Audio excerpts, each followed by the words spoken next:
तुम्हा सर्व श्रोत्यांसमोर मी एका ओळीवरती बोलणार आहे. मी आज सेवेसाठीची ओवी निवडलेली आहे. ही खरं तर सेवाच आहे. सेवा अशासाठी आहे की तुम्ही खाली बसलाय म्हणून माझ्यासमोर माझं ऐकताय. मीही नेहमी खालीच असतो, वर कोणतरी वेगळं असतं आणि अनेकांचं ऐकल्यामुळं मलाही काहीतरी सांगावंसं वाटतं. म्हणून माझी आजची भूमिका इथं काहीतरी सांगायची आहे. फार मोठा ज्ञानी पंडित माणूस म्हणून मी इथं आलेलो नाही आणि तसं असूही नाही. आपण सगळे एकाच पातळीवरचे आहोत. कारण गेली 800-900 वर्ष एक संप्रदाय समतेचा संदेश देतो. समतेचा म्हणजे काय की तुम्ही आम्ही सगळे समान आहोत. कोण कुठल्या जातीचा नाही, कोण कुठल्या पक्षाचा नाही. बरोबर. तो कुठला संप्रदाय आहे? वारकरी संप्रदाय. बरोबर ना. तुम्ही जर पंढरपूरला जात असाल तर आपण तुझी जात कोणती आहे विचारतो का? नाही. आपण काय करतो? येणारा माणूस हा वारकरी आहे एवढं समजलं की पहिलं काम काय करतो? रामकृष्ण हरी म्हणतोच, परंतु आपलं जे मस्तक आहे ना ते त्याच्या पायावर ठेवतो. आहे की नाही? जगामध्ये एकमेव वारकरी संप्रदाय असा आहे यामध्ये हजारो लाखो माणसं पायी एकत्र प्रवास करतात, गातात, नाचतात. भेद नाही. गरीब नाही, श्रीमंत नाही, स्त्री नाही, पुरुष नाही, लहान म्हणत नाहीत, मोठा म्हणत नाही. ऐक नाही. किती मोठी शक्ती आहे. आणि जसं चुंबक एकमेकाकडं जवळ आणले की काय होतात? एकदम आकर्षित होतात, चिकटतात. दोन्ही समान टोकं जर चुंबकाचे एकत्र आणले तर चिकटत नाही.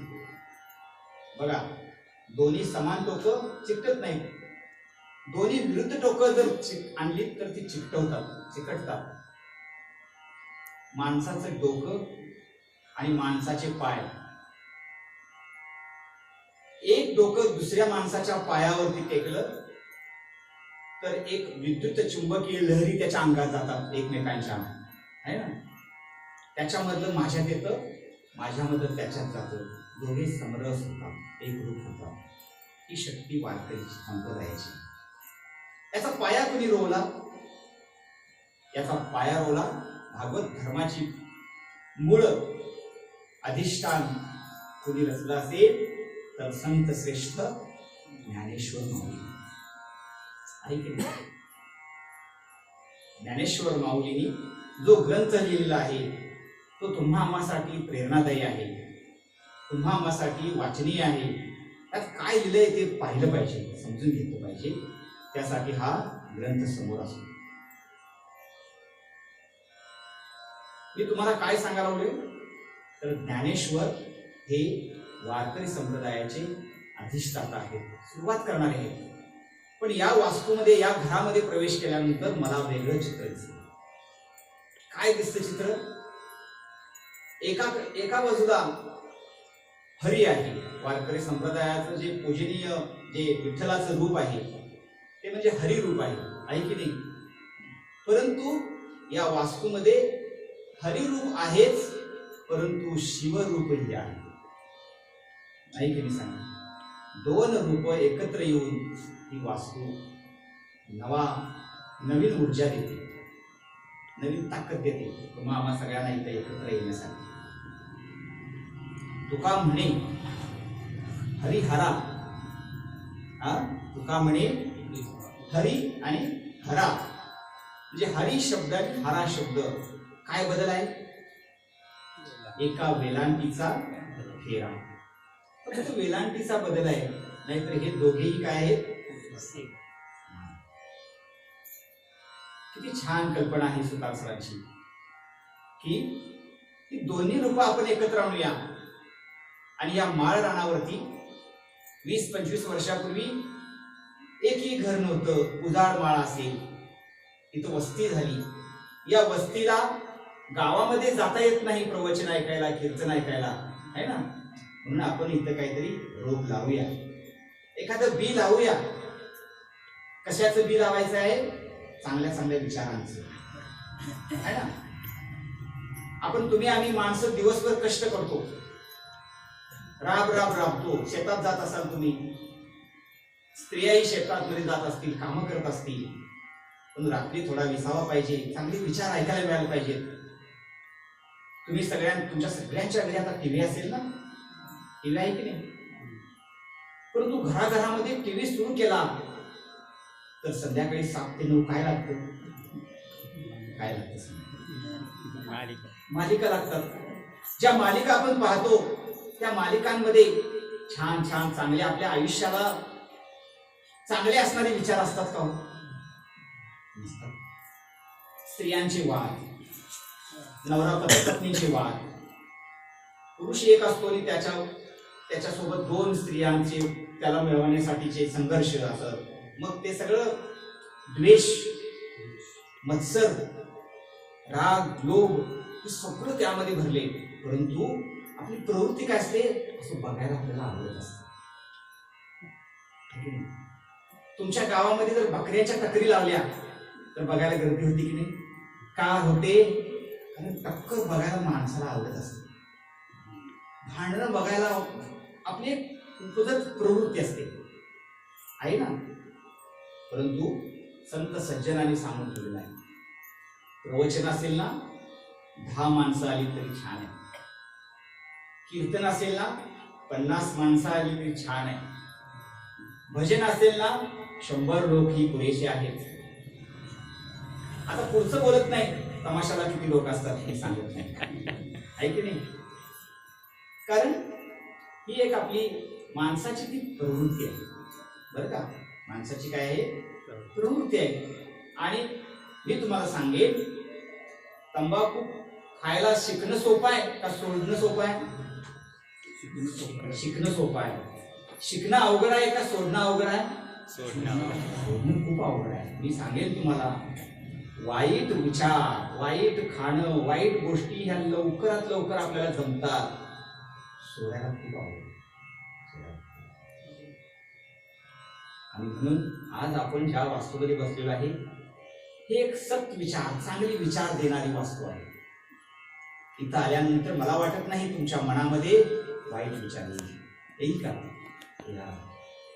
वरच्या ठिकाणी गेलो तर आपल्याला छान वाटतं. मी तुम्हाला सांगेन, नरहरी सोनार नावाचा एक सोनार होता. त्या सोनारानं खूप तपश्चर्या करून तो शिवाचा उपासक होता. नरहरी सोनार हा कशाचा उपासक होता? शिवाचा उपासक होता. तर त्याची गोष्ट काय आहे तर ती इथं लागू. मला वाटतं आपण या अनुषंगानंच चिंतन करणार आहोत आज. म्हणजे आपल्या जीवनामध्ये आपण जन्माला आल्यापासून आपल्या मरेपर्यंत प्रत्येक माणसाच्या आयुष्यात 2 गोष्टी घडतातच. एक त्याचा जन्म, आणि जन्म झाला की निश्चित एक गोष्ट असते, ती कोणती? मृत्यू. बरोबर. या विश्वामध्ये जी गोष्ट जन्माला येते ती नाहीशी होते. बरोबर. मग टिकतं काय तर जन्माला आल्यापासून मृत्यूपर्यंतचा जो प्रवास आहे तो आपण कसा केला हे इथं टिकणार आहे. मानव जन्म हा किती दुर्मिळ आहे ना. जन्म नाही रे आणिक, तुका म्हणे माझी भाग. माझी भाग म्हणजे माझी एक शपथ आहे किंवा माझी प्रतिज्ञा आहे की हा जन्म पुन्हा नाही, हा चांगला घडूया. यासाठीच ज्ञानेश्वरीचा मी आधार घेऊन एक ओवी तुम्हाला सांगणार आहे. ओवी अत्यंत छान आहे. ओवी अशी आहे, तरी अवधान एकले दिजे, तरी अवधान एकले दिजे, मग सर्व सुखासी पात्र होईचे. क्या बात आहे. किती शब्द आहेत छान, किती सुंदर शब्द आहे. तरी अवधान ऐकले तिजे, मग सर्व सुखासी पात्र होईजे, हे प्रतिज्ञोत्तर माझे उघड आहे. कोण म्हणते? संत श्रेष्ठ ज्ञानेश्वर माऊली. कुणाला म्हणतायत? समोर श्रोत्यांना म्हणतायत. नेवासे नावाचे एक गाव आहे, अहमदनगर जिल्ह्यात आहे. तिथं ज्ञानेश्वरी सांगितलेली आहे. ज्ञानेश्वरांनी कुणी लिहून घेतलेली आहे? सच्चिदानंद बाबा, लेखक तू झाला. शेवटी म्हटले त्यांनी लिहिलेले. तुम्ही असा विचार करा, ज्ञानेश्वर बसलेले आहेत, समोर श्रोते बसलेले आहेत, आणि ज्ञानेश्वरांची गुरु पण आहेत बरं का. समोर गुरु आहेत. कोण आहेत? निवृत्तीनाथ. थोरला भाऊ आहे, परंतु तो कोण आहे? गुरु आहे. मला सांगा, आजच्या जमान्यामध्ये आपला जो वडील भाऊ असतो तो नुसता भाऊ असतो का? तो गुरु व्हायला पाहिजे. ज्ञानेश्वरांच्या या सगळ्या अक्षरांमधनं, चरित्रामधनं आपण शिकलं पाहिजे. ज्ञानेश्वरांपेक्षा लहान आहे मुक्ता, बहीण आहे, परंतु ती पण गुरु होते चांगदेवाची. तर त्या काळी लाईट असते का? 900,000 वर्षापूर्वी आताची गोष्ट आहे ती. त्यावेळी लाईट नव्हते, आणि निवृत्तीनाथ म्हणायचे की ज्ञाना, हजारो वर्ष सगळं ज्ञान जे आहे ते संस्कृत भाषेत आहे, तू या सामान्य लोकांना मराठीत करून सांग. ज्ञानेश्वराने ते प्रमाण मांडलं आणि सांगायला सुरू केलं. ज्ञानेश्वर बरं. मूळ ज्ञानेश्वरांचं कुठं आहे तुम्हाला माहिती आहे का? अनेक लोकांना माहिती असेल. एक प्रसिद्ध अभंग आहे, आदिनाथ गुरु सकळ सिद्धांचा, मच्छिंद्र तयाचा मुख्य शिष्य. मच्छिंद्राने बोध गोरक्षाशी केला, गोरक्ष ओळला गहिनी प्रती. गहिनी प्रसादे निवृत्ती दातार, ज्ञानदेवा सार चोचले. ही परंपरा आहे. ज्ञानेश्वरांचे गुरु निवृत्तीनाथ हे आदिनाथापासून म्हणजे शंकरापासून चालत आलेली परंपरा आहे. ही परंपरा मला या घरामध्ये दिसते, आणि ही परंपरा जर सांगायची असेल तर ज्ञानेश्वरी सारखं माध्यम नाही. आता मी तुम्हाला जी ओवी सांगतो, तरी अवधान ऐकले दिजे, मग सर्व सुखासी पात्र होईजे, हे प्रतिज्ञोत्तर माझे उघड ऐका. 9व्या अध्यायामध्ये पहिलीच ओवी आहे. आता अध्याय 9 आहे आणि पहिली ओवी ज्ञानदेवाने ही लिहिलेली आहे. ज्ञानेश्वरीचे एकूण अध्याय किती? 18 अध्याय. साधारणतः ओव्या किती? 9,000. छान आहे ना ज्ञानेश्वरी. ज्ञानेश्वराने फक्त ज्ञानेश्वरी ग्रंथ लिहिलेला नाही, अजून त्यांनी अमृतानुभव लिहिलेला आहे, हरिपाठ लिहिलेला आहे, चांगदेव 65 लिहिलेली आहे. ऐक नाही, त्यांचे अभंग वाचण्यासारखे आहेत, गाण्यासारखे आहेत, समजून घेण्यासारखे आहेत. परंतु ज्ञानेश्वरी हा त्यांचा श्रेष्ठ ग्रंथ आहे. हे त्यांचे स्वतःचे विचार नाही आहेत. गीतेवर त्यांनी केलेली, भगवद्गीतेवर केलेली त्यांनी टीका आहे. परंतु आता आपण काय पाहतो, तर 9व्या अध्यायाची सुरुवातच ज्ञानेश्वरांनी तरी अवधान ऐकले दिजे अशा शब्दाने केलेली आहे. याचा अर्थ आधी किती अध्याय झालेले आहेत? 8 अध्याय झालेले आहेत. बरोबर आहे ना? 8 अध्याय झालेले आहेत. एवढं सगळं सांगत सांगत सांगत आलेले आहेत. पहिल्याच अध्यायात काय सांगितलेलं आहे की अर्जुन सारखा माणूस, क्षत्रिय, आपलं सगळं धनुष्यबाण खाली ठेवतो. का ठेवतो? का ठेवतो? अरे मला लढाई ज्यांच्याशी करायची आहे ते कोण आहेत? सगळी माणसंच आहेत, माझीच आहेत. लढाई करण्यासाठी मी जिथं उभा आहे, धनुष्यबाण धरलेला आहे आणि बाण सोडणार इतक्यात काय दिसतं? सगळे माझे भाऊबंधच आहेत समोर. त्यांना कसं मारायचं? तो धनुष्यबाण खाली ठेवतो आणि मग त्याचा जो गाडी चालवणारा चालक असतो, ड्रायव्हर, तो कोण आहे? कृष्ण आहे. तो त्याला उपदेश करतो आहे ना. आपण असं चित्र समजतो की खरोखर युद्ध चालू असणार आणि तिथं कृष्णाने त्यांना सांगितलं असणार की अरे तुझे भाऊबंद आहेत ना, तरी लढाई कर. अर्जुन विषाद योग असा पहिला अध्याय आहे.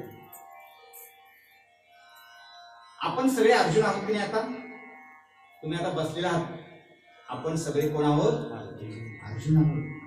आपल्या अंगावरती छान छान कपडे आहेत, आपल्या घरांमध्ये गाडी आहे, छान बंगला आहे, तरी पण आपण अस्वस्थ आहे की नाही?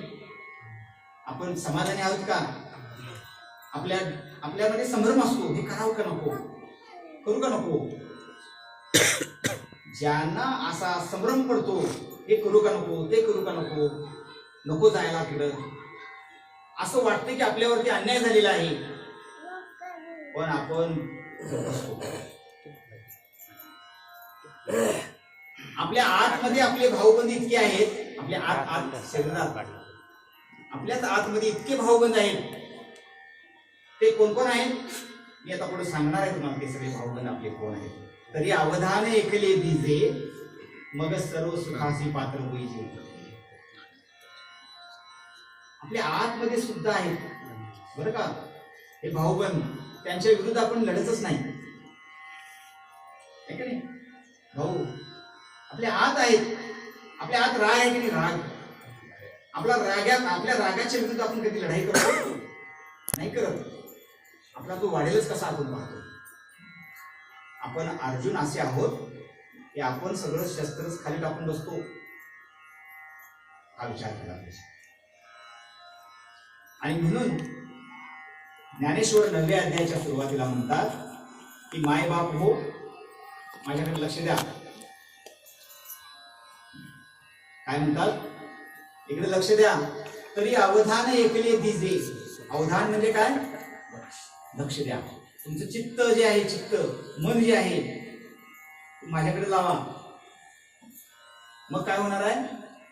मग सर्व सुखासी पात्र होईल. तुम्ही जर माझ्याकडे लक्ष देऊन मी जे तुम्हाला सांगणार आहे ज्ञान, ते जर तुम्ही लक्षपूर्वक ऐकलं, ते आचरणात आणलं, तर तुम्हाला सगळी सुख मिळणार आहे.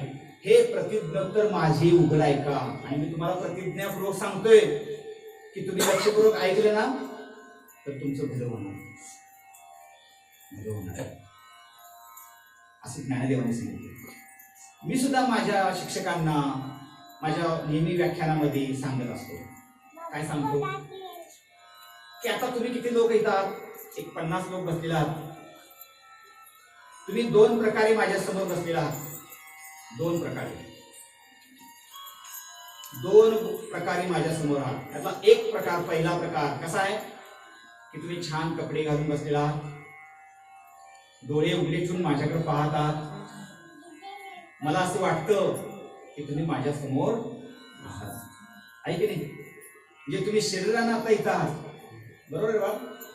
तो तर आहेस, बाहेर बघायला आलेला आहेस, एक सर बघायला आलेले, सगळे छान माझ्याकडे तुम्ही पाहताय. मला असं वाटतं की तुम्ही आता इथं सगळे आहात, आहात की नाही? आहात ना? आहात. ही एक तुमची गोष्ट झाली, एक रूप तुमचं झालं की तुम्ही सगळे इथं काय आहात? माझ्या समोर दिसता आहात. परंतु तुमची दुसरीही बाजू आहे. तुम्ही शरीराने इथं असाल, आहात, परंतु मला याची खात्री देता येत नाही की तुम्ही सगळे इथं मनानं असाल. बरोबर? एखाद्या महिलेला आता वाटत असेल की चुलीवरची ती भाकरी शिबड्यात टाकली आहे का नाही, तिजोरीला कुलूप लावायचं होतं, लावले की नाही, असं होते की नाही? गाडीला किल्ली की काढून घेतली की नाही? बरोबर आहे की नाही? आपण शरीराने इथं असतो, परंतु मनाने इथं असूच याची खात्री देता येत.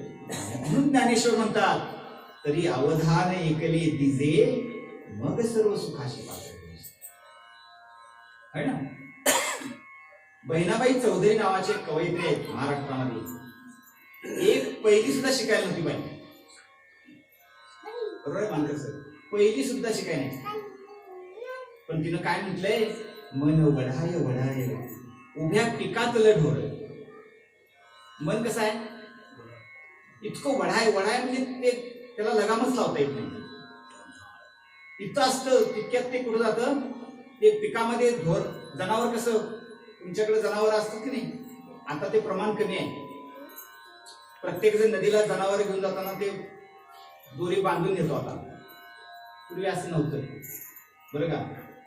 पूर्वी जनावर सोडायची आणि ती एक जर जनावर एखादं जर मुजोर असेल तर ते मालकाला अशी मुसंडी द्यायची, सगळ्या पिकातनं पडून जायचं आहे की नाही, ते आवरायचंच नाही. मी सुद्धा लहानपणी मला आठवतंय आता बरं का, हे आताच मला आठवलं असेल. आमच्या घरची एक म्हस होती, ती काय आवरली नाही मला. अशी नदीच्या पलीकडे गेली, यायला तयार नाही. आणि मग अगदी 10-11 वाजले तिला आवरून आणायला. उभ्या पिकातलं ढोर काय असतं ना, ते मी त्याला पाहिलं. आणून जे बांधली म्हणता, आणि काय केलं असेल, काठी जी घेतली मारली म्हणतायत की एक काठी तिच्या शिंगावर लागली. शिंगावर लागले, माझं घड्याळ खळकन तुटलं आणि पडलं खाली. आणि मी क्षणार्धात पाहिलं, त्या म्हशीच्या डोळ्यामध्ये मला अश्रू दिसले. जनावर रडत नाहीत असं मला वाटतं. जनावर पण रडतात. झाडं रडतात की नाही, झाडं पण रडतात. जनावर रडतात. मी त्यावर एक कथा लिहिली बरं का, अश्रूना अश्रू मिळाले. अश्रूना अश्रू मिळाले. ती म्हैस मला आता दिसते, तो गोठा आमचा दिसतो. 8वी-9वीची गोष्ट असेल मी शिकत असताना. तर त्या म्हशीच्या डोळ्यामध्ये मला अश्रू दिसल्याबरोबर माझी काठी सगळी घनघळून पडली आणि मी तिला मिठून मारली.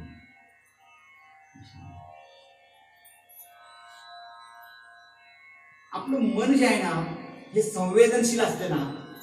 कुणाचं तरी दुःख बघून आपल्या डोळ्यातून अश्रू आली पाहिजे, म्हणजे आपण माणूस आहोत. दुसऱ्याचं दुःख बघून ज्या माणसाच्या डोळ्यात अश्रू येत नाही ना, तो माणूस नाही. ते कठीण हृदयाचा माणूस, कठीण हृदयाची स्त्री म्हणायची. जनावर असतात ती तशी असतात, पाशवी. आणि मग हे जनावर उभ्या पिकातनं जातं ढोरासारखं, तसं आपलं मन असतं आहे ना. आणि म्हणून आज आपण काय विचार करतो, ज्ञानेश्वरीमध्ये ज्ञान किती आहे हा नंतरचा भाग झाला बरं का. ज्ञानेश्वरीमध्ये ज्ञान योग आहे, ज्ञानेश्वरीमध्ये कर्मयोग आहे, ज्ञानेश्वरीमध्ये भक्ती योग आहे. तुम्ही जितकं चांगलं वाचाल समजून घ्या तितकं चांगलं आहे. दुर्दैवानं काय होतं, ज्ञानेश्वरी आपण फक्त पूजा करतो, ज्ञानेश्वरी ह्या भगव्या कपड्यात गुंडाळून ठेवतो.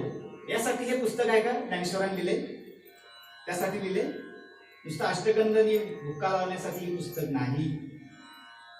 हे सप्त्यामध्ये फक्त 8 दिवस वाचण्यासाठी नाही.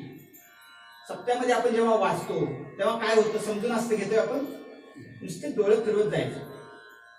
ज्ञानेश्वरी ही नव्या मुलांनी तरी समजून वाचली पाहिजे. म्हाताऱ्या माणसाने वाचण्याचा हा ग्रंथ नाही, आधी तरुणांनी वाचण्याचा ग्रंथ आहे. कारण ह्यामध्ये तुम्ही आम्ही कसं जगतो, निसर्ग कसा आहे ते सगळं आहे.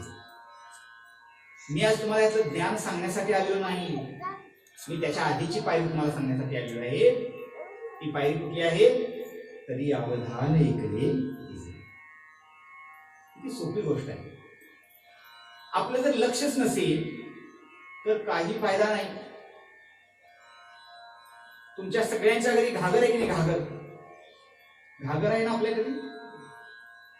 तुम्ही चावीला घागर लावली तर घागर भरते कधी, चावी सुरू केली आणि घागर लावायची. माझ्या एका मित्रानं अशी घागर लावलेली आहे, ती कधी भरेल? अशी घागर म्हणजे कळते ना, तिचं तोंड खाली आणि खालचा बाजू वर लावलेली आहे, कधी भरेल घागर?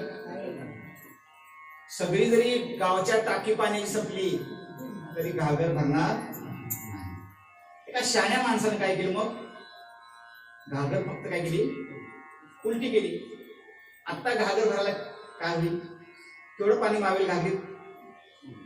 जेवढी घागर मापाची आहे तेवढं पाणी भरलं की चालू बंद करता येईल की नाही?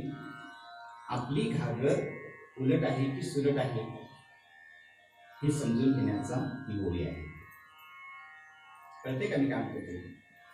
आता आपण डोळे उघडून जागा राहिलं पाहिजे. काय राहिलं पाहिजे?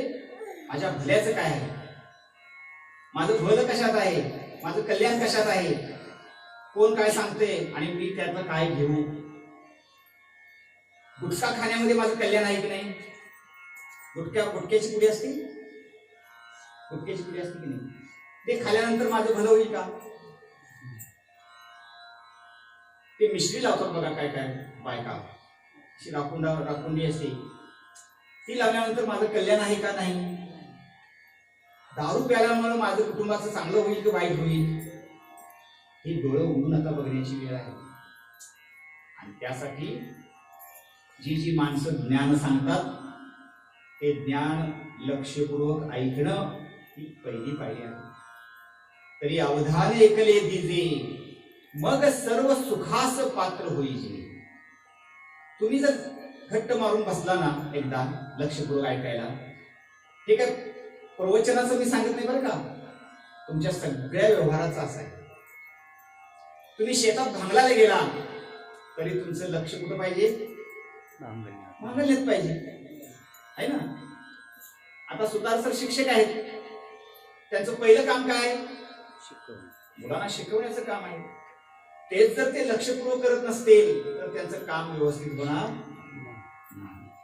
होईल का? समजा एखादा टेलर काम करतो, शिवण काम करणारा माणूस आहे, त्यानं शिवण काम करताना किती काळजीपूर्वक करावं लागतं आहे की नाही? जर चूक झाली तर सगळं वाया जातं. आपण केस वगैरे कापायला जातो की नाही? जे नाभिक लोक आहेत न्हावी समाजाचे, त्यांच्याकडे आपण तो माणूस किती झोपत नसेल तो दक्ष असतो, कारण त्याला माहित असतं की मला हे काम कसं करायचं आहे, काळजीपूर्वक करायचं. आपण एका ट्रॅव्हल्स मध्ये बसतो, एसटीत बसतो, आपण झोपतो निवांत. एक माणूस मात्र झोपू शकत नाही. कोण असतो तो? ड्रायव्हर झोपत नाही. ड्रायव्हर झोपलं तर काय होणार? त्याचं अवधान, त्याचं लक्ष हे सगळं आपल्या कामावर असतं. तरी अवधान ऐकले दिजे याचा अर्थ ज्ञानेश्वर तुम्हाला सावध करतायत की अरे इतके वर्ष तुम्ही अज्ञानी होता, तुम्हाला ज्ञान नव्हतं. आज ज्ञानाचा सागर घेऊन मी आलेला आहे. ज्ञानाचा सागर सखा माझा ज्ञानेश्वर. कुणी म्हटले? संत जनाबाई म्हटले. ज्ञानाचा सागर सखा माझा ज्ञानेश्वर. ज्ञानेश्वर हा माझा सखा आहे. नामदेवांची दासी होती जनी बरं का, विठ्ठलाशी बोलायची, विठ्ठलाला शिव्या द्यायची बरं का. त्या शिव्या तुम्ही जनीचं चरित्र मला कधीतरी बोलायला जनाबाईवरती मला खूप आवडेल बोलायला. श्रेष्ठ कवयित्री, श्रेष्ठ स्त्री आहे बरं का. तर ती जनी ज्ञानेश्वरला काय म्हणते? सखा म्हणते. की सागर आहे ज्ञानाचा, मी आलो तुमच्याकडे द्यायला, तुम्ही घ्या आहे ना. आपल्याकडे म्हण पण आहे बघा, पदर नाही घ्यायला, असं काहीतरी आहे की नाही? आहे की नाही? काहीतरी कोणतरी द्यायला आलेला असतो. लक्ष्मी ते कोण लक्ष्मी म्हणणार नाही, कोणतरी द्यायला आलेलं असतं. पण आपल्याकडं पदर घ्यायसारखी समर्थ पदर नसतो. आपलं पात्र असं तयार झालं पाहिजे, त्यात कोणीतरी ओतलं तरी ते छान झालं पाहिजे आहे की नाही? नाहीतर आमच्या लहानपणी घरामध्ये ग्रंथ वाचन असायचं. सुताराची शाळा, मी सुतारच आहे बरं का, आमच्या पूर्वी सुताराची शाळा होती. तुमच्या गावात शाळा आहे की नाही मला माहिती नाही. सुताराची शाळा बंद झाली असेल मला वाटतं. हा, परंतु आमच्या सुताराची शाळा होती. माझ्या लहानपणी तरी मला वाटत नाही मी लाईट मला समजत असताना आली म्हणजे लाईट नव्हती. आपण दिव्यावर सगळं आमचं सगळं छान होतं. मात्र आयुष्य एकदम मस्त. तर दर श्रावण महिन्यामध्ये ग्रंथ वाचन असेल बरं का. तुकाराम पाटील हे भोगावती कारखान्याला सर्व्हिसला होते. ते वाचक होते. तुकाराम बाबू नानांच्या पलीकडचे घर. त्याची TVS 50 पहिली त्यांनी घेतली होती गावात आमच्या. मला किती आठवणी जाग्या होतात हे प्रवचन असलं ते बरं का. कारण हे ए हृदयचे ते हृदय सांगणं जे काय असतं ना ते असं या क्षणाला असतं. मला आता असं वाटतं की तुम्ही सगळे माझे झालेला आहात.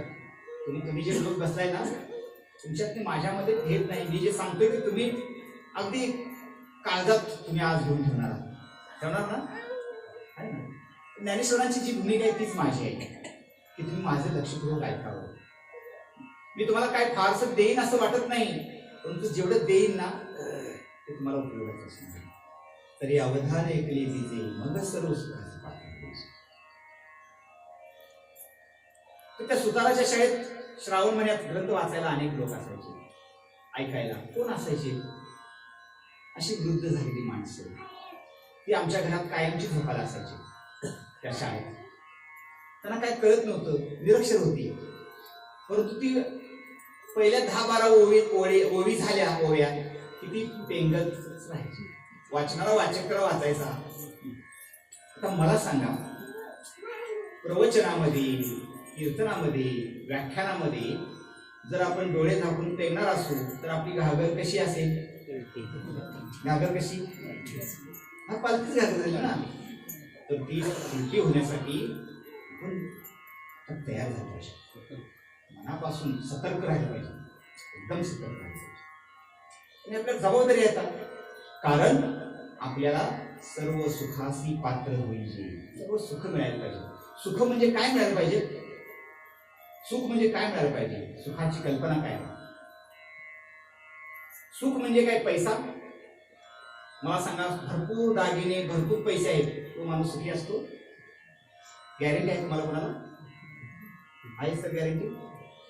असं जर आपण म्हणत असू तर रस्ते करणाऱ्या माणसं बघा पालामध्ये राहत असतात.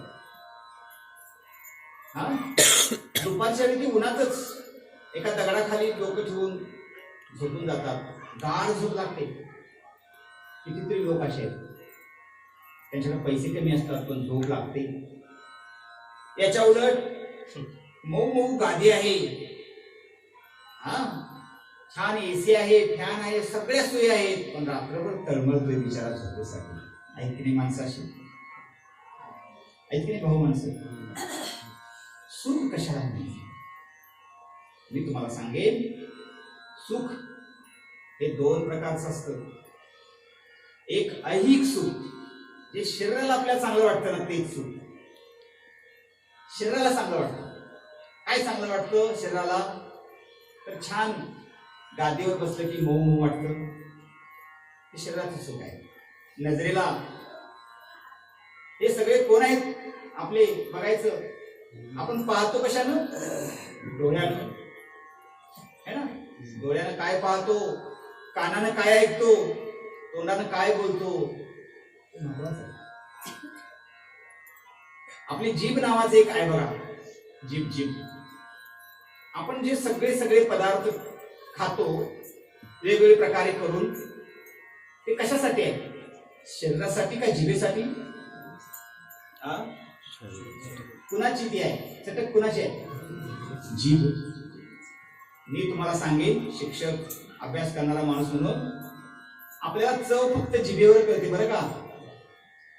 माता भगिनीनो, जिभेच्या पलीकडे एखादा पदार्थ गेला की नो चव.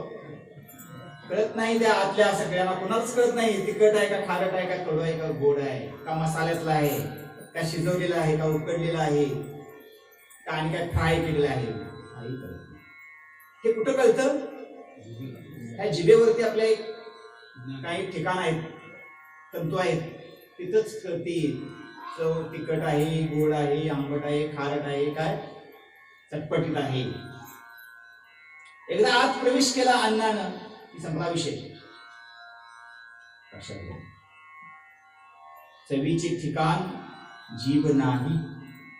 चवीचे ठिकाण कोण आहे? चवीचे ठिकाण मन आहे. बरोबर आहे की नाही? चवीचं ठिकाण काय आहे? मन आहे, मन. लक्षात घ्या, एखादी बहीण जर आपल्या भावाला भेटायला आली असेल आणि भाऊ आणि बहिणीचं प्रेम इतकं जबरदस्त आहे, ओढ इतकी आहे, आता आहे की नाही मला माहिती नाही, पण असेल एखादं उदाहरण असतं की बहीण भावांचं प्रेम किती असतं. आजकालच्या बहीण भावांचं प्रेम हे व्यावहारिक झालेलं आहे. भाऊ बहिणीला व्यवहार म्हणून बघतो, तिचं हक सोडपत्र कसं मिळून म्हणून बघतो.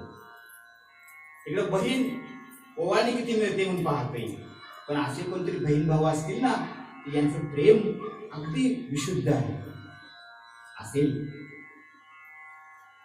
एखाद्या बहिणीनं लांबून प्रवास करत भावासाठी म्हणून 2 चपात्या जर बांधून आणल्या असतील आणि त्या दुसऱ्या दिवशी जर त्या भावाला मिळत असतील शिळ्या चपात्या, तो प्रेमळ भाऊ खाताना त्या भावाला त्या गोड लागतील की कडू लागतील? शिळ्या चपात्या, शिळ्या चपात्या, पण कशा लागतील? गोड लागतील. कारण ती देणारी जी आहे ती बहीण आहे, करणारी जी आहे ती बहीण आहे. त्या बहिणीनं करताना सुद्धा ह्या चपात्या मी कुणासाठी करायला लागली? तुझ्या भावासाठी. हॉटेलमधल्या जेवणामध्ये आणि घरातल्या जेवणामध्ये हा फरक असतो बरं का. हॉटेलमधल्या जेवण करणाऱ्या माणसाला माहित नसतं की मी कुणासाठी करणार आहे, तो व्यवहार म्हणून करतो. पण घरातली पत्नी आई जेवण करते ती मुलांसाठी, नवऱ्यासाठी, आपल्या मुलीसाठी करत असते. त्यामध्ये तिचं प्रेम असते बरं का, प्रेम असते. आणि त्या माणसाला भावाला भाकरी चपाती खाताना ती गोड लागते, कारण ती जिभेनं तो खात नसतो, तो कशाने खात असतो? मनाने. त्याचं मन जे असतं ना ते उदात्त असतं. आणखी बघा काय होतं, गेले अनेक वर्ष 2 माणसं एकमेकांशी बोलत नाहीत, कट्टर शत्रू आहेत. बघा, वाद आहेत, असे खूप वाद आहेत, कट्टर शत्रुत्व आहे, एकमेकांशी भांडण आहे. आणि त्या शत्रूनं त्याचा मुलगा 12वी पास झाला म्हणून एक पेढा तुमच्याकडे दिला. आता पेढा कसा असतो? खरोखर कसा असतो? किती गोड असतो पेढा. परंतु आत्ताचा पेढा जो मला मिळेल तो गोड लागेल का कडू लागेल? पेढा तरी गोड आहे. म्हणून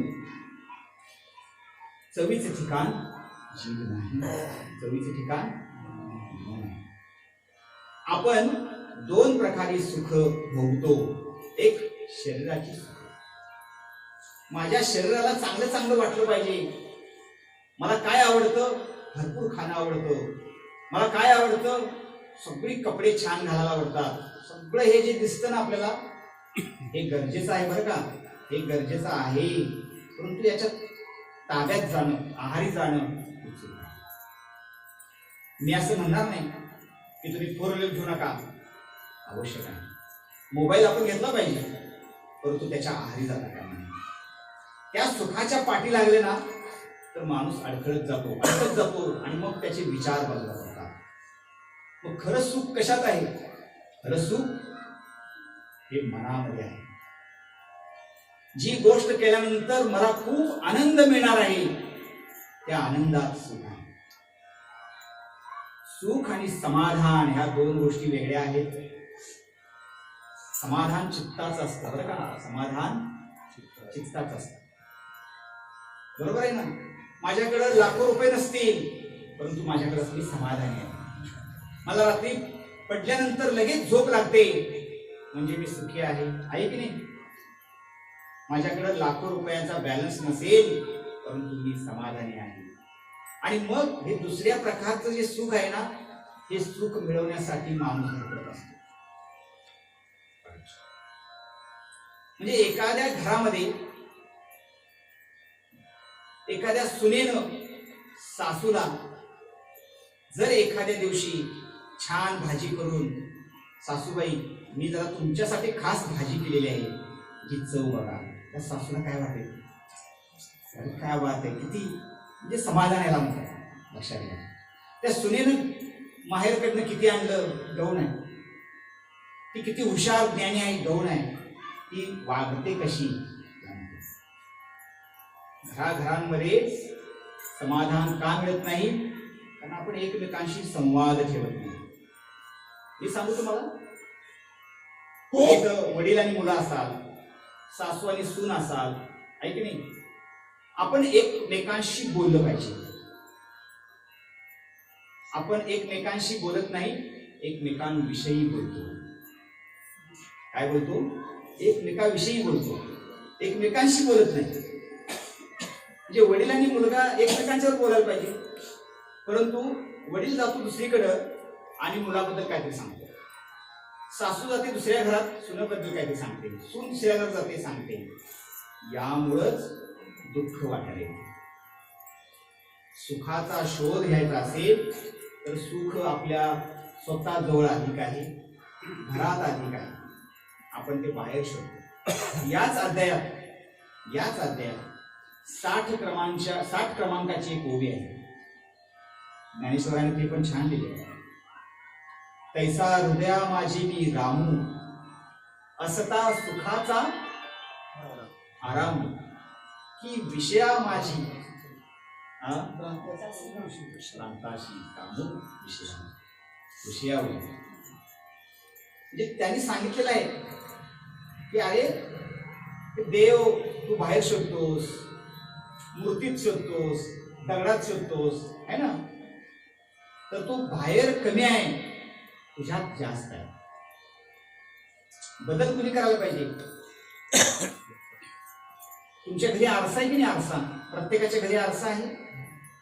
आरशात आपण गेल्यानंतर जर माझ्या उजव्या गालाला काहीतरी काळं लागलं असेल तर आपण काय करतो? काय करायला पाहिजे? मावशी, घरात आरशात बघितल्यानंतर गालाला काळं लागलेलं आहे, बाजारात जाऊन आरसा दुसरा घेऊया काय? उपयोग आहे काय? बाजारात जाऊन आरसा दुसऱ्या आणल्यामुळं काळावरचं काळं जाणार नाही. आरसा तोच असू दे, पण फडकं घेऊन आरसा पुसला तर चालेल? तरी पण चालणार नाही. मी पुसल्यामुळं आरसा व्यवस्थित पुसला गेला नाही म्हणून बायकोला बोलवलं आणि बायकोला म्हटलं, हे माझ्या काळावरचं काळं काय निघून आले, आता तू जरा पुसून बोल. निघेल? नाही निघणार. तुम्ही गाव जरी आणलं, फडक्यान पुसून जाईना झालेलं आहे माझ्या काळावरचं, जरा पाण्यानं आरसा पुसून बघूया. आता काही उपयोग नाही. एका क्षणाची गोष्ट आहे. काय गोष्ट आहे? फडकं घ्यायचं आणि गालावरचं काळं काढून टाकायचं, आहे की नाही? आरशाने काय केलं? तुझ्या गालावर काळा आहे एवढं सांगितलं. पुसण्याचं काम कोणाचं? पुसण्याचं काम कोणी करायचं? तरी अवधान ऐकले जे, मग सर्व सुखाची पात्र होईजे, हे प्रतिज्ञोत्तर माझे उघड आहे. सुख मिळवायचं आहे तर जगात जायची पळायची गरज नाही. मला चांगली गोष्ट वाटते की तुम्ही आता इथं 1 तास बसणार आहात, बसलेला आहात. घरात आपण असं बसतो का? नाही बसत. घरात एकसारखं बघतो का? नाही बघत. आता टीव्हीला रिमोट आलेले आहेत, तुम्हाला माहिती आहे की नाही? एकसारखं एकच चॅनल आपण किती वेळ बघतो? बघत नाही. असं लगेच बदलते, लगेच बदलते, आहे की नाही? हे जर मोबाईल असेल ना, आम्हाला व्यसन लागलेलं आहे. 5-5 मिनिटाला कुणाचा मेसेज मला आलाय का बघते, व्हॉट्सअपचा कुणाला मला मेसेज आहे का बघायचं, आहे की नाही? सांगा. हा रोग आहे, आजार आहे हा. आपण अस्थिर असतात, आपण स्थिर नाही आहोत, बरोबर ना? जर आपण असं एका जागी बसू शकत नाही, खरं तर हे मुलांनी ऐकायला पाहिजे जास्त. हे मी मुलांसाठी सांगत असतो. आजची मुलं, तुमच्या घरात मुलं असतील ना, बघा मुलांचं लक्ष ठेवून. मुलं एका ठिकाणी बसतात का? नाही. याचं कारण इतकी साधनं भरपूर आलेली आहेत की ती त्याला काय करतात? खेचतात. इकडे बघा म्हणतात, तिकडे बघा म्हणतात. अवधान ऐकले तुझे, मी ही ओवी निवडण्याचं कारण आहे, ज्ञानेश्वरांनी विनंती केलेली आहे की अरे ते ज्ञान वगैरे त्या पुढच्या गोष्टी आहेत, सुतार सर खूप पंडित होण्याच्या गोष्टी आहेत, त्या नको आहेत आम्हाला आता, आहे ना. ते कुंडलीनी कशी जागृत करायची नको आता शिकायला. पहिलं काम आधी पहिल्याच पाहिजे, एक तपास नाही आणि सगळं पुढचं कशाला दहावी जायचं, आहे ना. पहिलं पाहिजे लक्ष, पसता आलं पाहिजे. मला छान वाटतं, मी 2.5 ते 3 तास एका जागी बसून गाऊ शकतो. रोज मी गातो घरी माझ्या. 1 तास तरी असं मांडी घालून कंबोरा घेऊन असं बसतो, मला छान वाटतं. ही स्वतःकडे आपण ही गोष्ट आणली पाहिजे, ही गोष्ट शिकली पाहिजे, कोणाकडे तरी पाहून केलं पाहिजे. आता ही वेळ नाही आहे. प्रत्येक जण म्हणतो मी आलो असतो प्रवचनाला, तू वेळच नाही. प्रत्येक जण म्हणतो काय आहे, वेळ. मला सांगा, तुम्हाला 24 तास आहेत, हा तुम्हाला किती, 24 तास. ते इंद्रजित देशमुख नावाचा एक माणूस आहे, ऐकले ना, त्यांना काय 48 तास दिलेत का? किंवा डॉक्टर बाबासाहेब आंबेडकरांनी इतकं मोठं काम केलेलं आहे भारताच्या सगळ्या ह्याच्यामध्ये, त्यांना किती तास, 40 तास दिले का? ज्ञानेश्वरांना ज्ञानेश्वरी लिहिण्यासाठी 21व्या वर्षी ज्ञानेश्वर गेले. काय झाले, गेले. कदाचित त्यावेळी त्यांना घालवलं पण असेल. त्यांना हे काय मोठं लिहायला लागलाय माणूस, असला नको माणूस, त्यावेळच्या एका विशिष्ट वर्गाने त्यांना घालवलं पण असेल. तुकारामांच्या आयुष्यात काय वाटायला लागलं तुम्हाला माहिती आहे का? तुकाराम, संत तुकाराम, गाथा वाचली पाहिजे तुकारामांची. कशासाठी वाचली पाहिजे? फक्त भक्त म्हणून नव्हे, भक्ती म्हणून. त्यांनी किती ज्ञान सांगितले, अरे कसं वागायचं सांगितलेलं आहे. जे का रंजले गांजले त्यासी म्हणे जो आपुले, तोची साधू ओळखावा देव तेथीची जाणावा. फक्त 4 वेळी काय सांगितले सांगा बघूया. अरे जे रंजले गांजले पडले त्याला उठवा, त्याला मदत करा, करायला पाहिजे ना, आहे ना. तुम्ही जाता जाता एखाद्याची मोळी उचलून दिली, किती छान.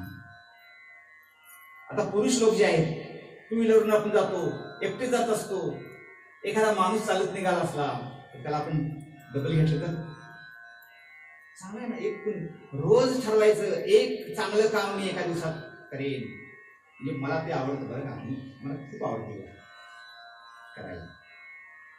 आपण करूया असं. काय करायचं, तो प्रवचन ऐकायचं ना, तरी अवधान ऐकले दिजे मग सर्व सुखासी पात्र होईजे. कधी होणार? रोज एक सत्कर्म करायचं. तुम्हाला किती आनंद होईल ते वर्णन करता येत नाही, शब्दात करता येत नाही. तुम्ही जेव्हा मदत करता ना, तेव्हा ते मदत केल्यानंतर तुम्हाला जो आनंद मिळेल, दुसऱ्याचं सोडावं. तुमच्या घरी वृद्ध जर आई असेल ना, मी सांगेन 1 दिवस पूजा बंद करा, पण आईला आंघोळ करा. ही मोठी पूजा आहे की नाही? वृद्ध माणसाची सेवा करा, हे सांगितले संतांनी, है ना. दया करणे जे पुत्रासी त्याची दासा आणि दासी. तुकाराम म्हणतात, तुम्ही जेवढं प्रेम तुमच्या मुला मुलीवर करता तेवढं दास दासीवर करा. ज्यासी अपंगिता नाही, म्हणजे जे पंगू आहेत त्यांना हृदयाला धरा, आहे ना. ज्ञानेश्वरी गाथा तरी अवधान ऐकले दिजे, म्हणजे लक्ष देऊन जागरूक होऊन पाहण्याचं काम ते आपण करायचं. तुम्ही सगळे जे वारकरी असाल, मला माहिती नाही महिला वर्ग जास्त आहे, मी तुम्हाला पुन्हा सांगतो, आपल्याकडे सगळे जे हे ग्रंथ आहेत ते आपण डोक्यावर घेतो, यांची पूजा करतो. यांची पूजा करा, मला काही म्हणायचं नाही, परंतु त्यांना हृदयाशी करा. त्यांना आता त्यांची जागा कुठं घेतली पाहिजे? इथं आली पाहिजे. हृदयाला त्याला कवटाळलं पाहिजे, त्याला आपलंसं केलं पाहिजे, त्यात काय सांगितलं ते बघितलं पाहिजे. फुलावरती एक भुंगा येतो, तुम्ही पाहिले का? फुलावरती भ्रमर असतो, तो काय करतो? फुलावर नुसता पाहत बसत नाही, बसतो नाही, तो त्याचा काय करतो? मकरंद म्हणजे मध गोळा करतो, आहे ना, मध शोषित करतो. तुम्ही माझ्या समोर आता फक्त बसायचं नाही, आणि बसून काय होतं? तुम्ही ऐका रे कान माझ्या विठोबाचे गुण. म्हणजे हे कान दिलेले आहेत, हे ऐकण्यासाठी आहेत. मग इकडनं कानानं ऐकायचं, इकडनं सोडून द्यायचं असं आहे का? नाही.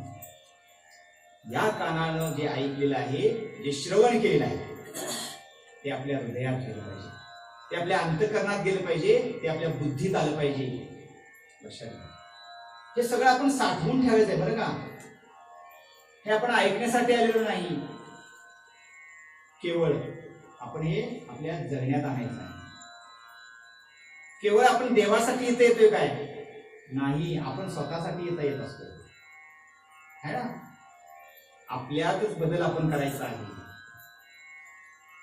आणि म्हणून ज्ञानेश्वरांच्या वतीनं मी तुम्हाला सांगतो, तरी अवधान ऐकले दिजे मग सर्व सुखासी. आणि पुढे ज्ञानेश्वर काय म्हणतात? हे प्रतिज्ञोत्तर माझे उघड ऐका. आता काय सांगितलेलं आहे? म्हणजे मी तुम्हाला असं सांगत नाही, हे नुसतं पोकळ आश्वासन नाही की तुम्ही लक्षपूर्वक ऐका, मी जे सांगेल तेच ऐका. नो, मी जे सांगणार ते सत्वयुक्त असणार आहे, चांगलं असणार आहे, खात्री आहे, गॅरंटी आहे. प्रतिज्ञोत्तर आहे, प्रतिज्ञापूर्वक हे उत्तर आहे. लक्षात आलं का? बघा, शब्द काय आहे? प्रतिज्ञा आहे. आज्ञा आहे का? आज्ञा नाही. 3 शब्द आहेत बघा, आज्ञा, प्रतिज्ञा आणि अवज्ञा. ज्ञानेश्वरांनी आज्ञा केली का? नाही. निवृत्तीनाथांनी ज्ञानेश्वरांना तू ग्रंथ लिही अशी आज्ञा केली, बरोबर नसेल? कारण तो अधिकार होता, आज्ञा करण्याचा अधिकार आहे. वडिलांनी मुलाला आज्ञा करायची, विनंती नाही करायची, तू कर, आहे का? ज्ञानेश्वर काय करतात? प्रतिज्ञा करतात, आज्ञा नाही करत. मी तुम्हाला सांगेन, मी एक वाचक आहे, अभ्यासक आहे, तुम्ही लक्षपूर्वक ऐकावं म्हणून ज्ञानेश्वरांनी या 9व्या अध्यायाच्या सुरुवातीला 33 ओव्या दिलेल्या आहेत. किती? 33 ओव्या खर्च केलेल्या आहेत. अरे तुम्ही माझा ऐका. का ऐका? मला माहित आहे की मी तुमच्यापेक्षा लहान आहे, माझं वय लहान आहे. काय म्हटले तिने बघा, एक ओवी 6वीच ओवी असेल मला वाटतं. ना तरी बालक बोबडा बोले, ना तरी बालक बोबडा बोले, का वाकुडा विचुका पाऊले, ते तोज करुणी माऊली रिझिले. अशा 33 ओव्या आहेत. हो, ज्ञानेश्वर म्हणतात की मी छोटं बाळ आहे, मी तुमच्या समोर काही सांगत आहे, ठेवत आहे. अशी एखादी आई काय करते? आपल्या बोबड्या बोलणाऱ्या मुलाचं कौतुक करते. कौतुक करा आणि तुम्ही हे घ्या, मग द्यायला आलेला आहे. आणि पुढे ज्ञानेश्वरांनी सांगितलेलं आहे, जसा एखादा बाप आपलं मूल जर चालत असेल तर ते धडपडतं, पडतं, है ना, परंतु बापाला त्याचं कौतुक असतं. बापाच्या तोंडात जर मूल जर चालवत असेल तर बापाला राग येतो का? त्यातलं पडत असते भाताचं शीत. तुम्ही आता अनुभव घेतला असेल भाऊ नातीकडनं, आहे ना. तर ती चालवत असते, नात छोटी असते, आजोबाला चालवते, बापाला चालवते, त्यातलं शीत खाली पडत असतं, पण बापाला राग येतो का? कौतुक वाटते, अरे क्या बात आहे ना, यार प्रेम आहे. तर ज्ञानेश्वर म्हणतात की हे प्रेम, हे ज्ञान मी तुम्हाला द्यायला हवं आहे, तुम्ही घ्या. 33 ओव्या ज्ञानेश्वरांनी सांगितलं आणि मग पुढे ज्ञान सांगितलं. मी तुम्हाला सांगेन, ज्ञानेश्वरांनी आज्ञा नाही केली, ज्ञानेश्वरांनी प्रतिज्ञा केली. आणि प्रतिज्ञा ती माणसं करतात जी पूर्ण करतात. महाभारतामध्ये एका माणसानं प्रतिज्ञा केली होती. तो कोण आहे? भीष्म प्रतिज्ञा. ज्याच्या नावानंच प्रतिज्ञा तयार झाली, शेवटपर्यंत त्यानं ती मोठी. आपण एखादी प्रतिज्ञा केली तर किती दिवस टिकते है ना? साधा चहा सोडायची एखादी प्रतिज्ञा करूया, घरातले म्हणजे आजच्या दिवस काय करू, संध्याकाळी सोडा आहे की नाही? कुठलीही प्रतिज्ञा याला कारण कोण आहे? आपलं शरीर आहे का मन आहे? मन आहे. ज्यानं मन जिंकलं त्यानं जग जिंकलं असं म्हणतात. ज्यानं मन जिंकलं त्यानं जग जिंकलं. ज्ञानेश्वरांची प्रतिज्ञा म्हणजे काय आहे? ज्ञानेश्वरांची प्रतिज्ञा म्हणजे सगळी मोठं, त्यांचं स्वप्नच मोठं आहे. ज्ञानेश्वरांनी काय म्हटले 12व्या शतकात, हे विश्वची माझे ऐसी मती जयाची स्थिर किंबहुना चराचर. खूप आवडती गोष्ट तुम्हाला मी सांगतोय, ते कळते की नाही मला माहिती नाही. आपल्या भारतामध्ये वसुधैव कुटुंबकम अशी एक कन्सेप्ट आहे. वसुधैव कुटुंबकम म्हणजे ही पृथ्वी जी आहे, जे सगळं जग म्हणजे एक कुटुंब आहे. किती मोठी गोष्ट आहे सर, आहे की नाही? हे विश्व माझं घर आहे असं ज्ञानेश्वर म्हणतात. रवींद्रनाथ टागोर म्हणतात की विश्व भारती व्हायला पाहिजे, असा सगळा भारत सगळ्या विश्वात पसरला पाहिजे, सगळं विश्व भारत झालं पाहिजे. साने गुरुजी आंतरभारती सांगतात. असे हे सगळं आपण समजून घेण्याची गोष्ट आहे. आणि म्हणून ज्ञानेश्वर प्रतिज्ञा करतात, आज्ञा करत नाही. आज्ञा कोण करतं? जे वरिष्ठ आहेत, मोठे आहेत, अधिकारी आहेत ते आज्ञा करतात. प्रतिज्ञा कोण करतं? जे सुज्ञ असतात ते प्रतिज्ञा करतात. सुज्ञ म्हणजे शहाणे लोक प्रतिज्ञा करतात. प्रज्ञ म्हणजे प्रज्ञावंत लोक आज्ञा करतात. आता अवज्ञा कोण करत असेल? अवज्ञा म्हणजे काय माहिती का? ऐकायचं नाही, आज्ञेचं पालन करायचं, ही आज्ञा लोक अवज्ञा करतात. आज्ञा म्हणजे ज्याला अडाणी माणसं, तुम्ही काही सांगा आम्ही तुमचं ऐकणार नाही, है ना, ही अवज्ञा करतात. मला वाटतं तुम्ही जे समोर सगळे बसलेले आहात, तुम्ही अवज्ञा करणारे आहात का? तुम्ही जे मी सांगतो ते ऐकणारे आहात. तुमचं लक्ष सगळ्यांचं माझ्याकडे आहे, कारण आपली ओवीच आहे. तरी अवधान ऐकले तिचे, मग सर्व सुखाशी पात्र होईचे. हे प्रतिज्ञोत्तर माझे उघड ऐका. आता शेवट काय सांगितलेलं आहे? उघड ऐका असं शेवट केलेलं आहे. आपण ही ओवी काय केलेली आहे? अशी उकल करायला लागलेली आहे, फोडा लावलेला आहे. पहिला शब्द घातलाय तरी.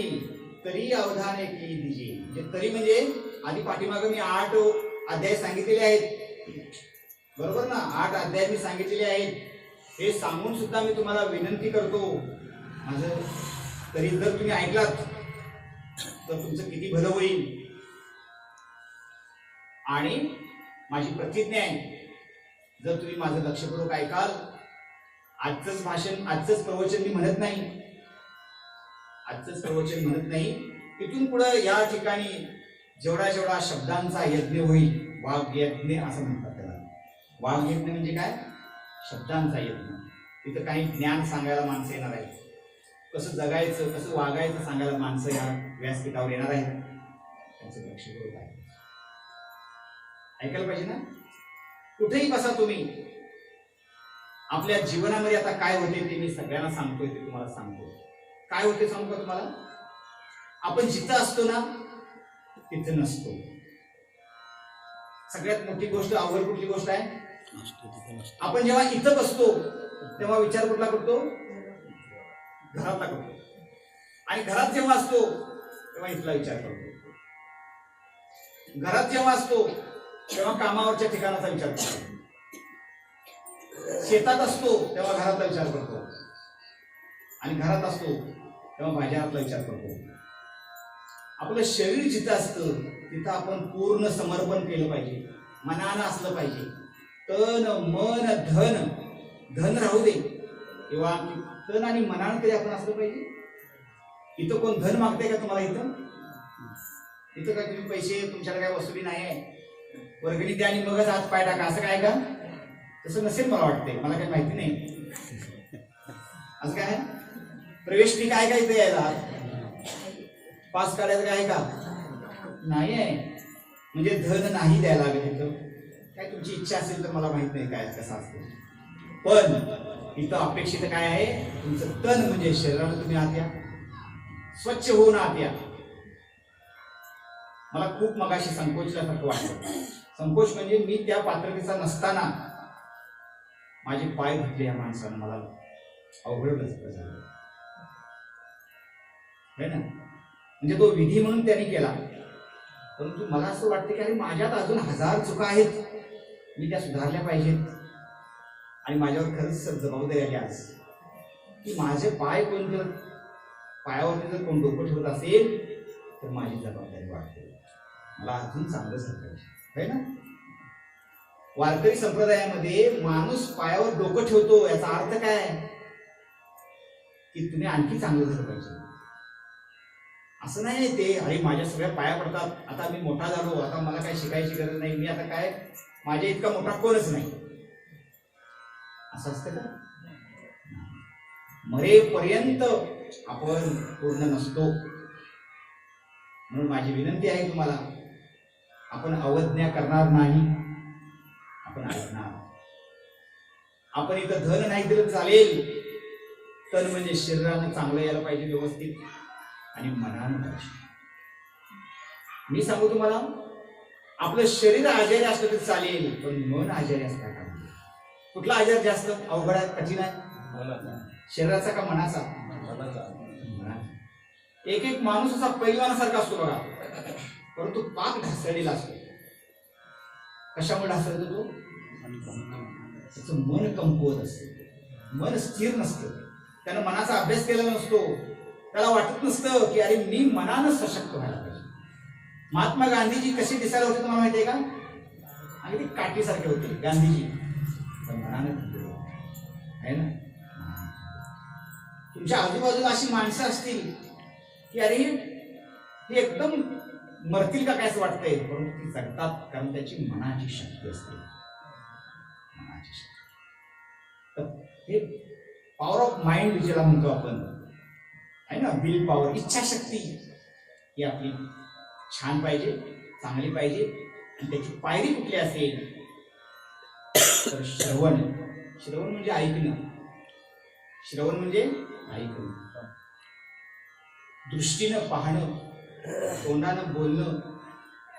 तुम्हाला 3 माकडं पाहिलं काय, 3 माकडं, एका माकडानं 2 डोळ्यावर हात ठेवलेला असतो, एका माकडानं कानावर हात ठेवलेले असतात है ना, एकानं तोंडावर हात ठेवलेला असतात. याचा अर्थ काय आहे की वाईट पाहू नकोस, वाईट ऐकू नकोस, वाईट बोलू नकोस. आणि जर ऐकणारच असशील तर चांगल्या गोष्टी ऐक, पाहणारच असतील तर सुंदर सुंदर सौंदर्याच्या गोष्टी पहा, तुझ्या मनामध्ये वाईट विचार येऊ नये. बोलणारच असशील, एकाच तोंडाने बोलायचं की नाही, वाईट का बोलायचं, छान बोलायचं, चांगलं बोलायचं है ना. प्रेम सूत्र दोरी, जोडणारं सगळ्यात काय आहे तर प्रेम आहे ना, भक्ती आहे. रागापेक्षा प्रेमानं माणसं जोडली जातात. तुमच्या घरामध्ये जर एखादी वस्तू असेल, एखाद्या झाडाचं पान तोडणं सोपं आहे, जोडणं अवघड आहे की नाही. म्हणून एखाद्या माणसाला तोडताना आपण 1000 वेळा विचार करूया. तोडताना म्हणजे काय, काठी मारून तोडणं नव्हे, बोलून बोलून आपण माणसं तोडतो आहे की नाही. आपण बोलून माणसाला तोडतो, त्यापेक्षा आपण बोलून माणसाला जोडूया. आणि जोडण्याची पहिली प्रक्रिया काय असेल तर श्रवण. श्रवण म्हणजे ऐकणं. ते ऐकणं कसं असावं, ते लक्षपूर्वक असावं, चित्तपूर्वक असावं. आणि त्यासाठीच ज्ञानदेवांनी ओवी लिहिलेली आहे, तरी अवधान ऐकली तिची, मग सर्व सुखासी पात्र होईचे, हे प्रतिज्ञोत्तर माझे उग्र ऐका. श्रीरामकृष्ण. बोला पुंडलिक विठ्ठल श्री ज्ञानदेव